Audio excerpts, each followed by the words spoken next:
The shockwaves from the court's ruling rippled far beyond that single courtroom. Within days, 3 states that had relied on nearly identical voter verification algorithms announced immediate internal reviews, each determined to uncover whether hidden biases were woven into their digital processes. The National Association of Secretaries of State quickly convened an emergency working group focused entirely on algorithmic transparency. Its mission: to develop national guidelines ensuring that no state using automated systems to manage voter rolls could do so without oversight. Congress, too, took notice. The House Administration Committee, the body charged with supervising federal election laws, scheduled a series of high-profile hearings to investigate how technology might be distorting democracy itself. Among those called to testify was Congresswoman Jasmine Crockett, not in her capacity as an attorney, but as a lawmaker who had stood at the very center of this digital rights storm. Her testimony shifted the conversation from a single legal battle to the larger, more troubling pattern beneath it. "The problem isn't just this one algorithm," Crockett declared before the committee. "It's that our entire legal system hasn't evolved to meet the realities of the digital era. Algorithms can encode discrimination invisibly, in ways traditional discovery processes were never designed to reveal." Her words carried the weight of experience. She urged Congress to establish mandatory algorithmic impact assessments before any such systems were deployed in elections, calling for binding standards of transparency that couldn't be sidestepped through clever technical design. "To truly protect civil rights in this new era," she said, "law and technology must walk hand in hand. Legal expertise alone is no longer enough." Her remarks reverberated across academic institutions. Law schools immediately recognized the landmark importance of what had unfolded. Within weeks, top universities began introducing courses in technical advocacy for civil rights, programs designed to train the next generation of lawyers to read code, demand the right data during discovery, and detect bias where it hides most effectively, inside the architecture of automated systems. The Crockett case study rapidly became essential reading material.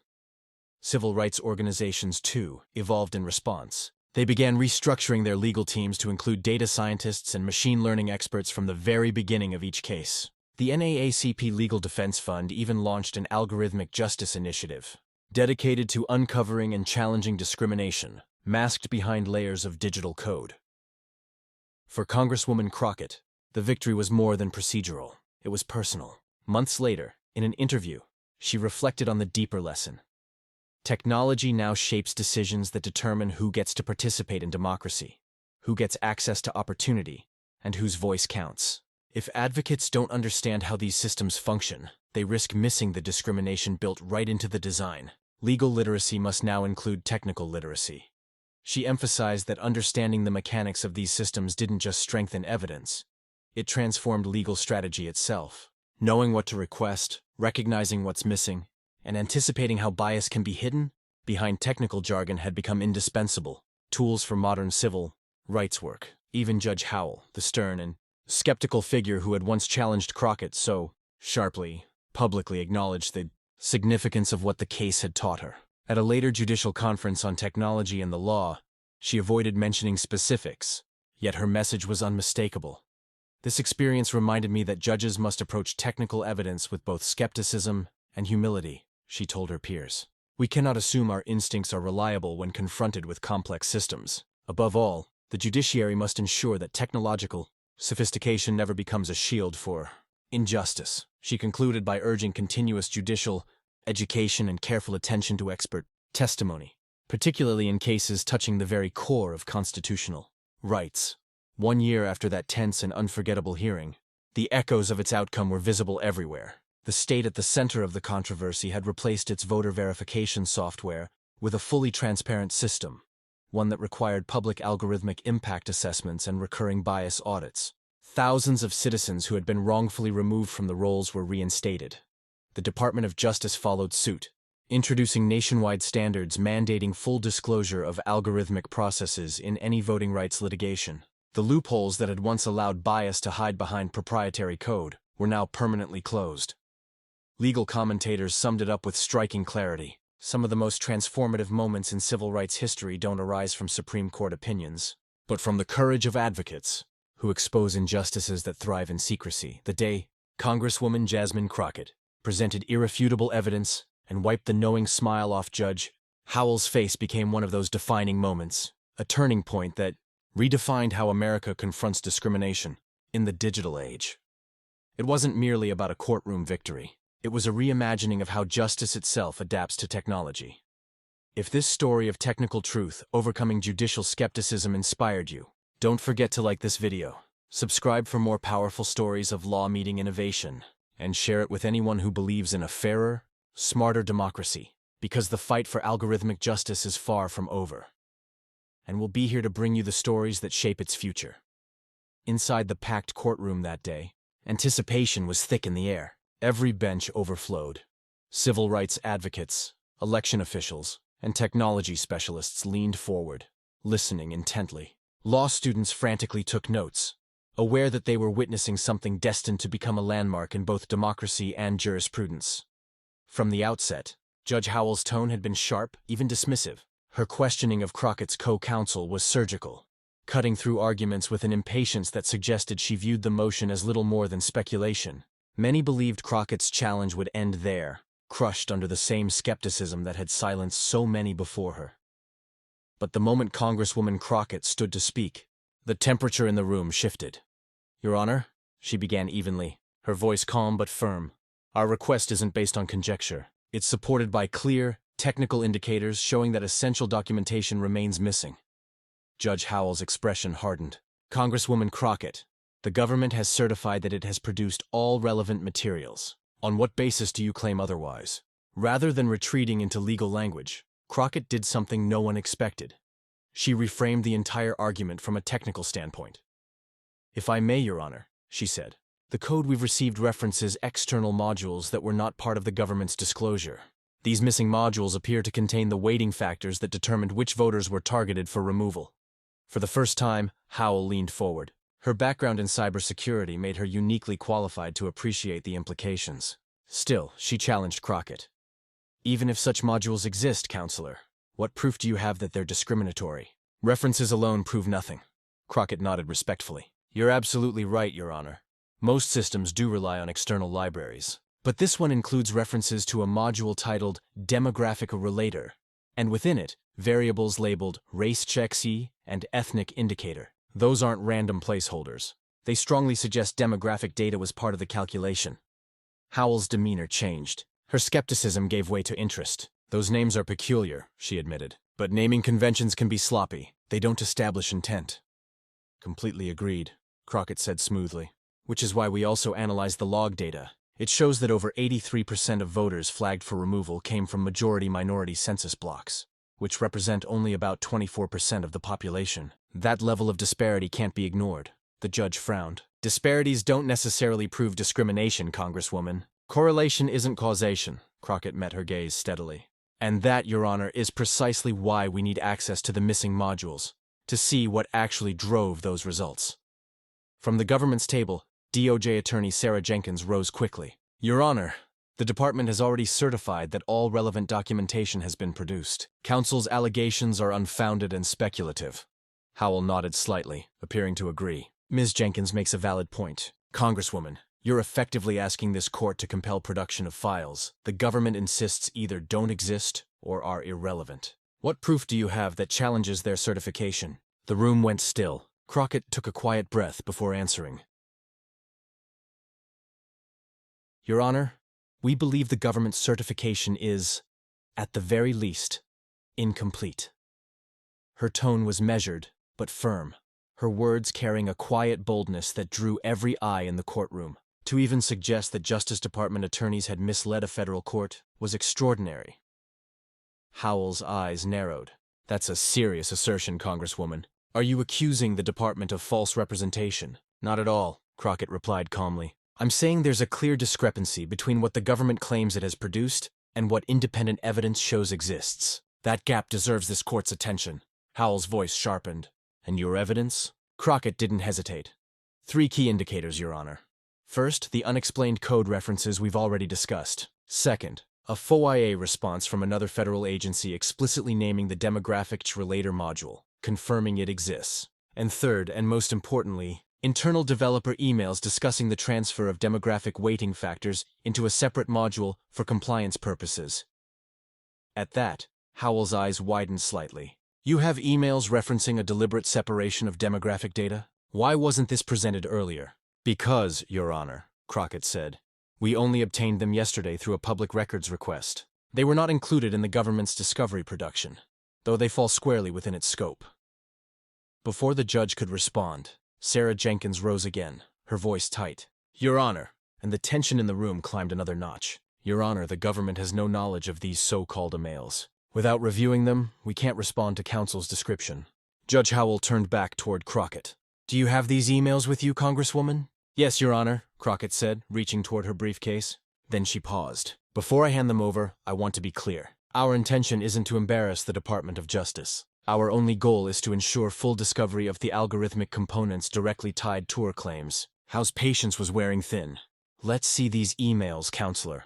It was in that very moment, right before Crockett unveiled the records, that she made an assertion so bold, so unlikely, that Judge Howell herself broke into laughter.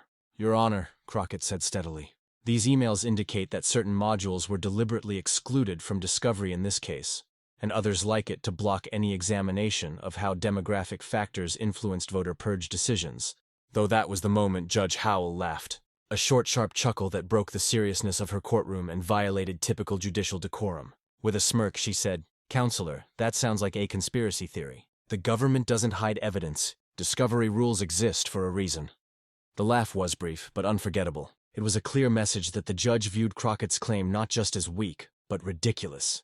Ridiculous enough to crack her normally controlled demeanor. The courtroom went silent.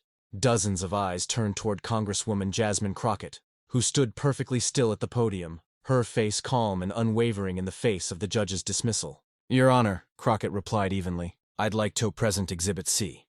From her briefcase, she pulled a manila folder and handed it to the court clerk. Judge Howell began flipping through the contents, and the transformation was immediate. The dismissive smile vanished. Her brows furrowed as she scanned page after page, sometimes rereading a line as disbelief spread across her face. The entire courtroom sat frozen in silence. Every turn of the page built more tension. After only 2 minutes, though it felt much longer, Judge Howell looked up sharply at the DOJ attorney. Miss Jenkins, are you familiar with these communications? The government lawyer looked genuinely baffled. No, Your Honor. As I stated earlier, we have no knowledge of the emails. The judge's voice was suddenly serious, stripped of all sarcasm. These appear to be internal communications between the developers of the voter verification system and legal counsel. They explicitly discuss quoting directly segregating demographic weighting factors into standalone modules that would not be included in standard discovery productions. She flipped another page here. Another mail refers to maintaining technical deniability about the race correlator algorithm. The DOJ attorney's face drained of color. Your Honor, this is the first I'm hearing of these communications. The department would never condone. Ms. Jenkins, Howell interrupted, her voice cutting like steel. I understand that you personally may not have known, but these emails use government domains. Several recipients are attorneys within your own department. Turning back toward Crockett, the judge's tone had completely shifted. Congresswoman, when and how did you obtain these documents? Through a state-level public records request to the Secretary of State's IT department, Crockett explained. They were produced just yesterday. It appears state employees weren't aware these communications had been withheld from the federal discovery production. Judge Howell picked up another sheet from the folder. Her expression darkened.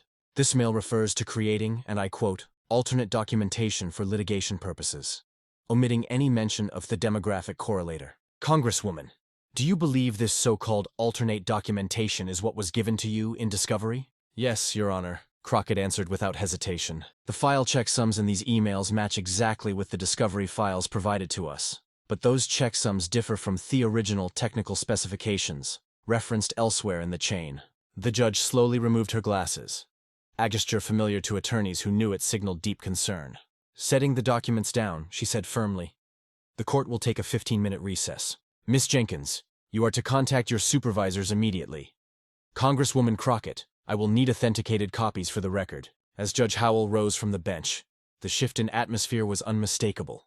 The laughter and dismissiveness were gone. Her expression was grave, reflecting the weight of potential discovery misconduct now looming over the case. When court reconvened, the tone was completely different. Judge Howell's words were measured, but unmistakably serious. Based on my preliminary review of Exhibit C, I have substantial concerns about the completeness of the government's discovery productions. These communications strongly suggest the deliberate withholding of technical documentation, central to the plaintiff's discrimination claims. Her gaze locked on the DOJ attorney. Ms. Jenkins, I understand you've consulted with your supervisors. What is the government's position on these documents? The attorney stood visibly shaken.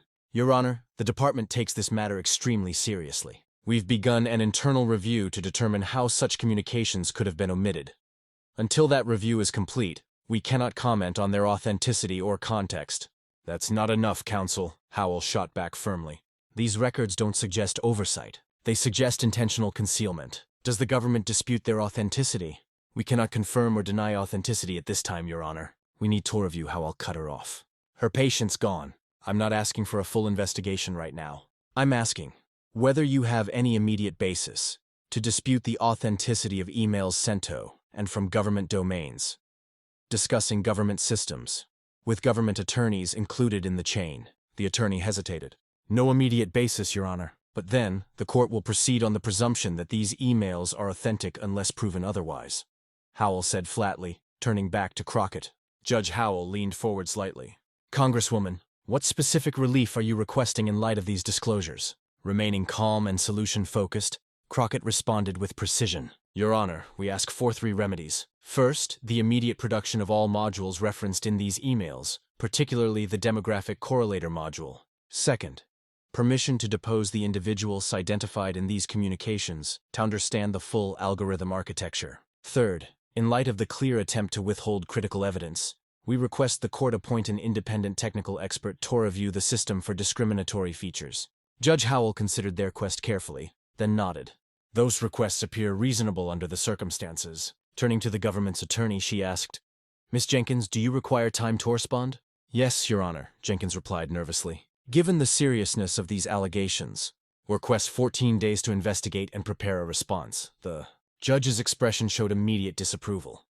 Days is far too long. The government will have 3 business days to verify the existence of these modules and begin producing them. Regarding the independent technical expert, I am inclined to grant that immediately. Her voice was firm and deliberate. Let me make this absolutely clear to all parties. This court takes discovery obligations with the highest seriousness. If there has been intentional withholding of evidence, those responsible will face significant consequences. Turning back toward Crockett, Judge Howell's tone softened slightly. Congresswoman, the court appreciates your diligence in pursuing this matter. Your technical knowledge and persistence have brought to light what appears to be a significant discovery failure, something that might otherwise have gone unchallenged. It was a striking reversal. Just minutes earlier, Judge Howell had laughed at Crockett's claims. Now, she was openly acknowledging the Congresswoman's expertise and the importance of her evidence. Observers in the courtroom understood they were witnessing something remarkable. A federal judge fundamentally changing course in real time, persuaded by evidence that could no longer be dismissed. The impact stretched beyond that single hearing. What began as a routine discovery dispute had grown into a profound debate about transparency, accountability, and the role of algorithms in voting rights cases. Next morning, Judge Howell issued a formal written order that expanded on her bench rulings. The order appointed Dr. Elelena Chen, a nationally respected computer scientist known for her work on algorithmic bias, as the court's independent expert. It also mandated preservation of all communications tied to the voter verification system and scheduled a full evidentiary hearing on the apparent discovery violations.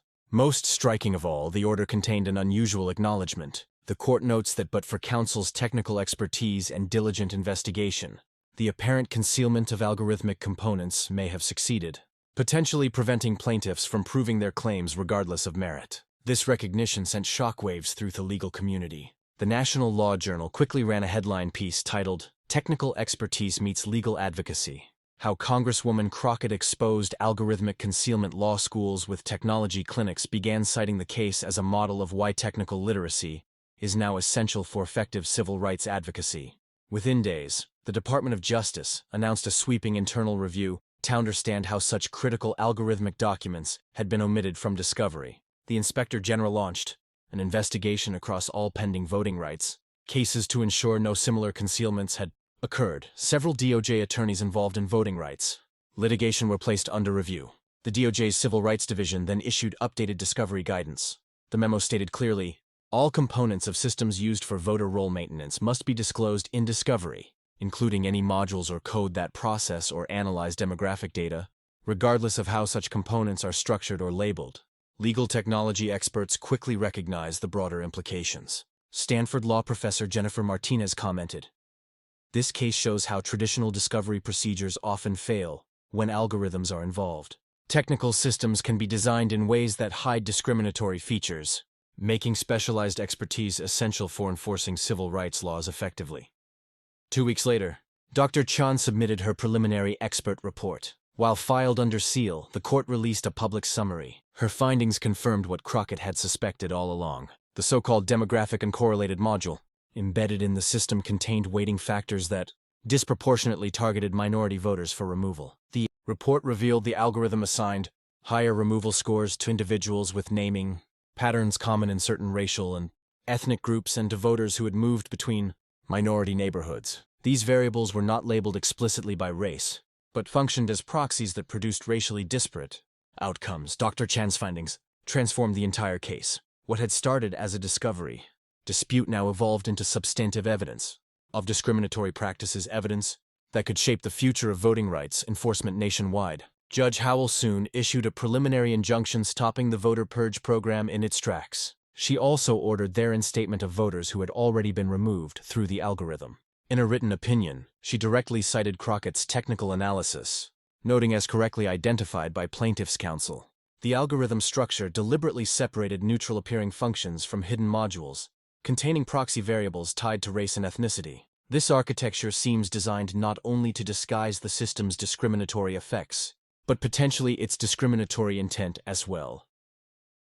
The courtroom of the U.S. District Court for the District of Columbia was packed and tense. A hush fell over the room, though the sound of Judge Beryl Howell's dismissive laugh still seemed to linger against the polished mahogany walls. All attention turned toward Congresswoman Jasmine Crockett, standing tall at the podium, her face calm and unshaken.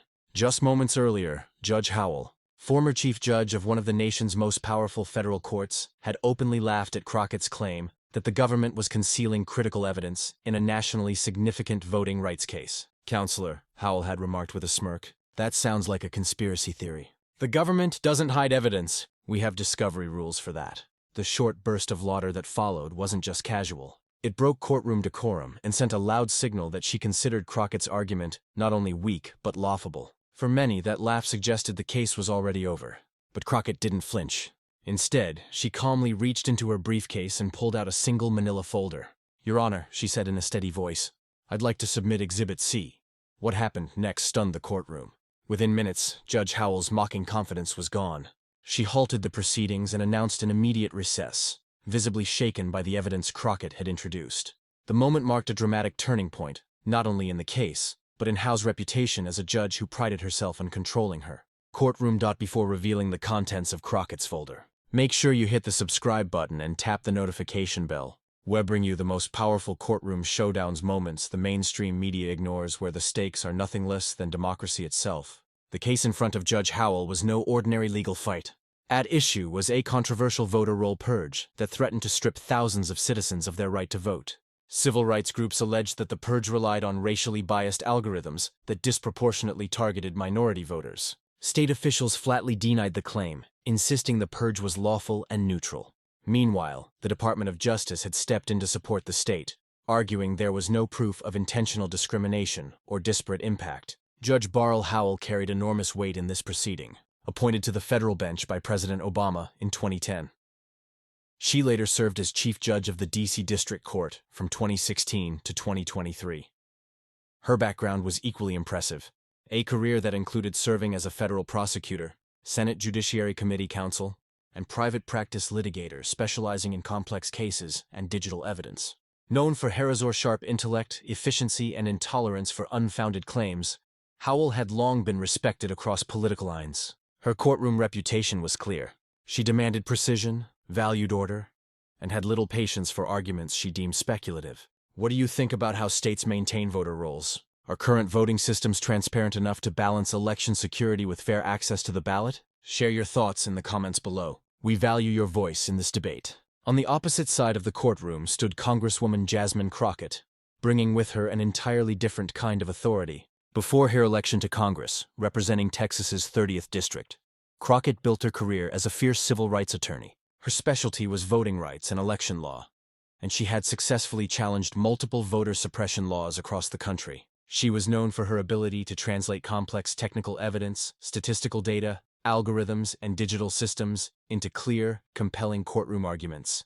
Though now serving in Congress, Crockett had gained special approval to represent the civil rights groups, in this case Pruno, calling it a fight too important to ignore. Her decision drew mixed reactions. Critics claimed her dual role as legislator and lawyer blurred ethical lines, while supporters praised her commitment to protecting democracy from both the legislative and legal fronts. That day, the legal battle centered on discovery. Crockett's team had filed a motion to compel production of algorithmic data tied to the purge, arguing they could not expose discriminatory practices without access to the system's technical records. State officials and DOJ attorneys pushed back, saying every relevant document had already been turned over.